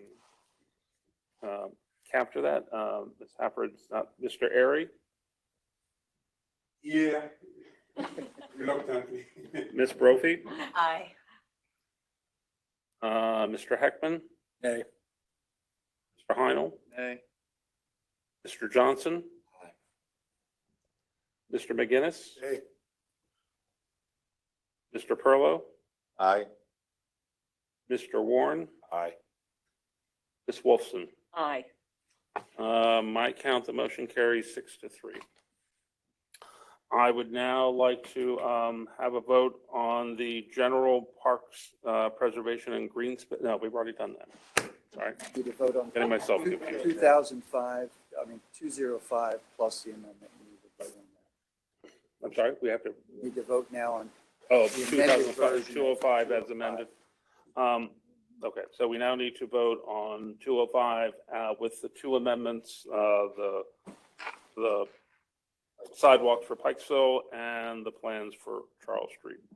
All those in favor say aye. Aye. Opposed? It is 6:15. I know, how many more do we have to do? 6. 6 more. Do we want to continue or do we want to? Go. Let's go. Push the. Keep on going? Okay. It took me an hour and 15 minutes to get here tonight. Trust me, I understand. What's next? 213 schools. Are there any changes now? Oh, sorry, no changes. I move that additional funds be provided for the expansion of the gym facilities at Hereford High School. Second. All in favor? Aye. Aye. Opposed? We'll give it to you, Wayne. We want it for you too. Just for the record, Mr. Chair, I recuse myself. Recuse yourself. Yes. And then, I take care. given that, I will do a voice vote on this, and I will do a roll call vote on this motion to, given Mr. Heckman's issue. So this is a motion to approve the capital improvement for 213 schools as amended by Mr. McGinnis. Mr. Airy, Yes. Mr. Heckman, Recuse. it's recused. Mr. Heinel, Yay. Mr. Johnson, Mr. McGinnis, Yes. Mr. Perlow, Yay. Mr. Warren, Yay. Ms. Wolfson, Yay. Ms. Brophy. Yes. Motion carries. Name the gym after. The McGinnis. Gotta win one once in a while. You win every year. Which one? I want you to have it. 217, land preservation, and no changes to the budget. Mr. Warren, that's. Anyone have, I'm not going to make the motion, but the motion I'll make the motion because I think it's important. I think that anything that taxpayers pay for, we should have access to. So I don't know how to get us access, but I don't believe that land should be preserved and paid for by our tax dollars that we don't have access or use of. not sure how that would, If I may, most of the land that is preserved through the agricultural land preservation program is basically, as Ms. Wolfson said earlier, this is agricultural land that's privately owned. We have easements. We do own some land in fee simple, and so that could be treated differently. But land that we buy, for which we buy conservation easements, we don't own. no, we And the are owners paying are for it sac- not to are be developed. Sacrificing their rights. Well, I- we are using public dollars, whether it's state or local, to purchase an easement so that that land will be preserved for the future usage and continue usually in ag or in woodlands or whatever's on the property.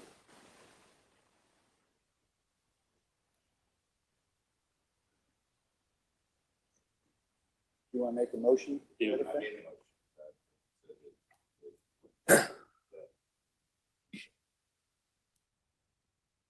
Any money. We don't want to fund it. You don't want to fund anything in the budget for agricultural. Make that a motion. Yeah. And that's the, Well, that is the motion, whether to approve the proposed capital improvement. trying to say his way that'll get him comfortable with it. That he's made his motion to say no.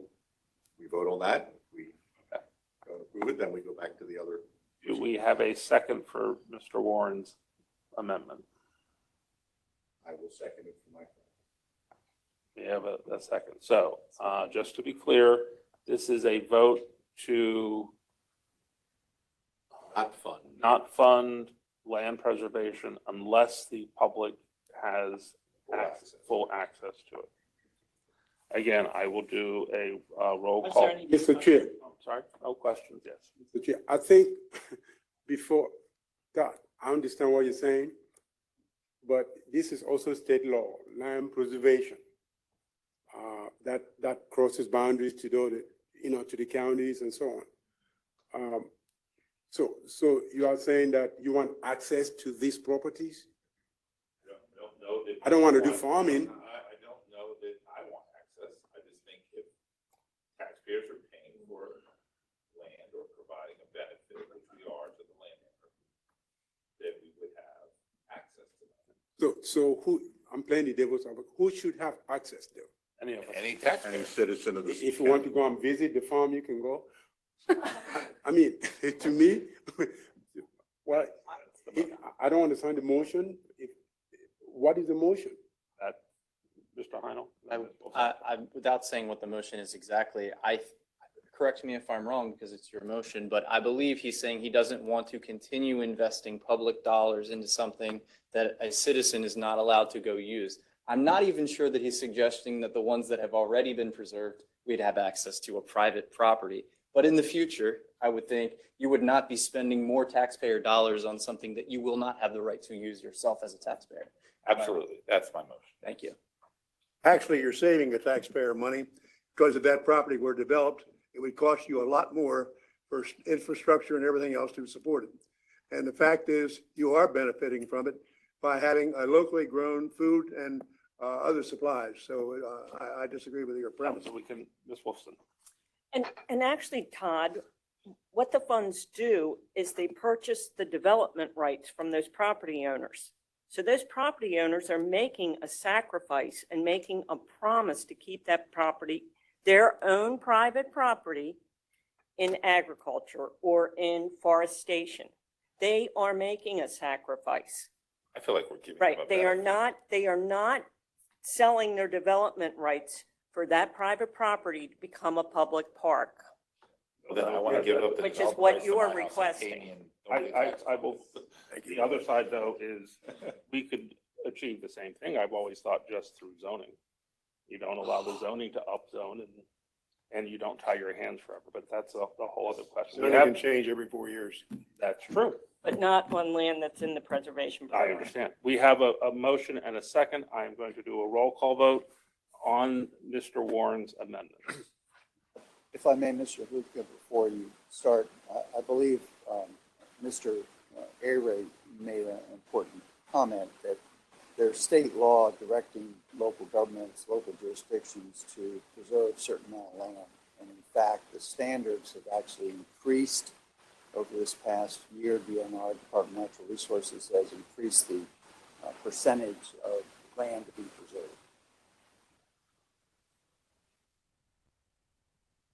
We've all heard.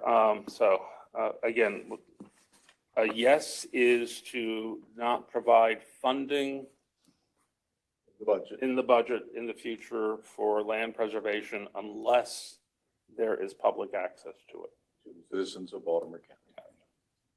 Mr. Airy? So No. Are we taking a vote now? Yep. No. Unless there's any further So discussion no is a vote against the amendment. against the amendment. Mr. Heckman? Nay. Mr. Heinl? Yay. Is that a yes or, I'm sorry? I'd say yay, yes. Sorry. Mr. Johnson? Mr. McGinnis? No. Mr. Perlow? No. Mr. Warren? Yay.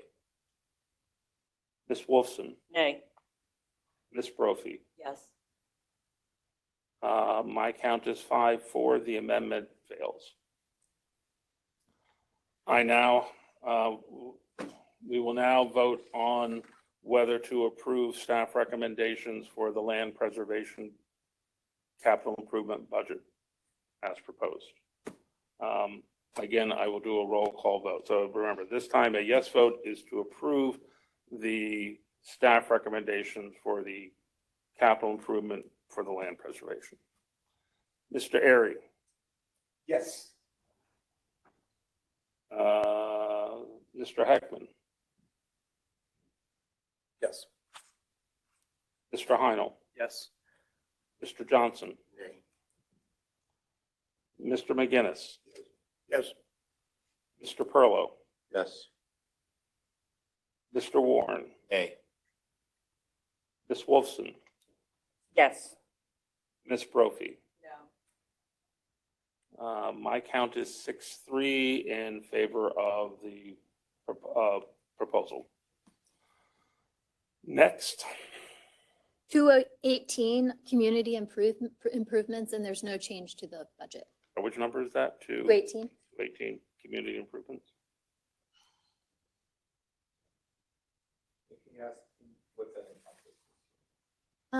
That includes, Steve,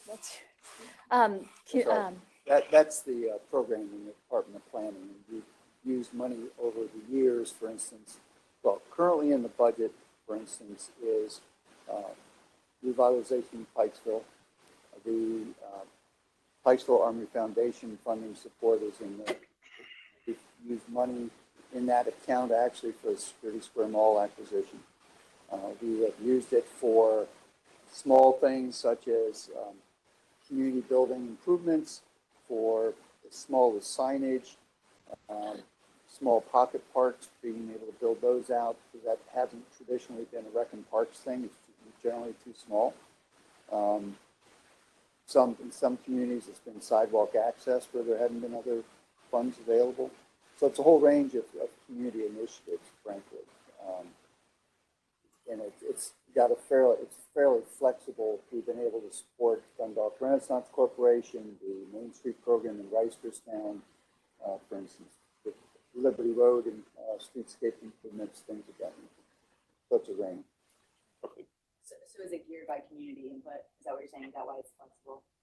Yes, much of it actually comes from the community, working with community groups or through work groups established in the various communities. Mr. Perla?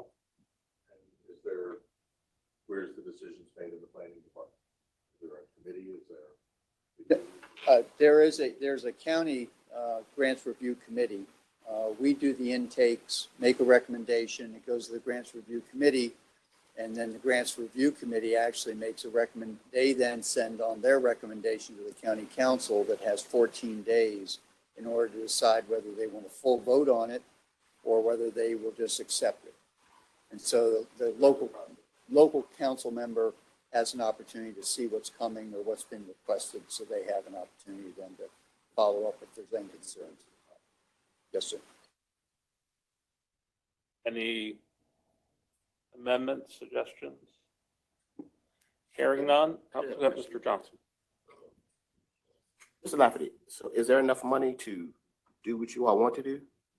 The voters actually approved $4 million in this upcoming fiscal year, which is 4 times more than what we've had. So I think it'll put us in a very good place for a lot of initiatives over the next couple of years. Thank you. This I will do by voice vote. All those in favor of the staff recommendations, please say aye. Aye. Opposed? Motion carries. 210 Fire Department buildings, no change to the budget. Oh, 220, sorry, 220. Questions, comments about the accepting the staff recommendation for the capital improvement for the fire department? Was there any comments? No. Move we approve. All those in favor, please say aye. Aye. Opposed? Motion carries. 221 Waterway Improvement Fund, no changes to the budget. And as I recall, there were no comments either. Correct. Of any Motion. All those in favor, please say aye. Aye. Opposed? Motion carries. 230 Police Department buildings, no change to the budget. I'm assuming all those in favor, please The say only, aye. the only one is Randallstown's being, or not Randallstown, but Woodlawn's being funded. Isn't there some changes to Woodlawn or an improvement to Woodlawn? I remember back there. You're so big. I like cops. I don't think we got a presentation. Do you have your time? No, because I think there were just, it was all got subsumed with general services. The fire? I thought I heard something about that. No, there was no fire either.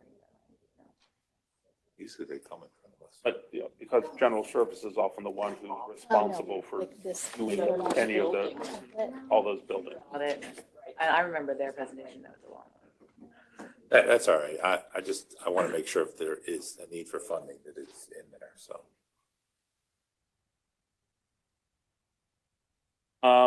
Okay, so all those in favor of accepting staff recommendations for the police capital improvement budget, please say aye. Aye. Opposed? Any others? That's it. Just in time, Nancy. Tiebreaker. Oh, don't do that. Mr. Chairman. Yes. I could suggest in the future that the board be supplied in writing, by email or whatever, your recommendations, so we have a time to look them over. We spent about an hour and a half here doing something that probably would have been saved time had we known ahead of time on some of these recommendations and the reasoning for them. Okay.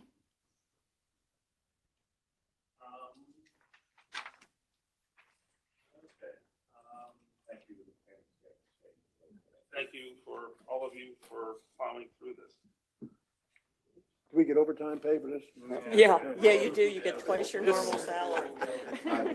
This concludes the work session of the Planning Board Committee on the Capital Improvement Budget and Program. The final vote on the capital improvement program is scheduled for Thursday, March 2nd at our regular planning board meeting. That meeting will be in person in this room. Information for the upcoming meetings can be found on the planning board's webpage.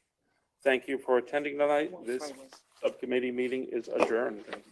Hopefully you'll get home faster. We have to do a letter prior to that meeting.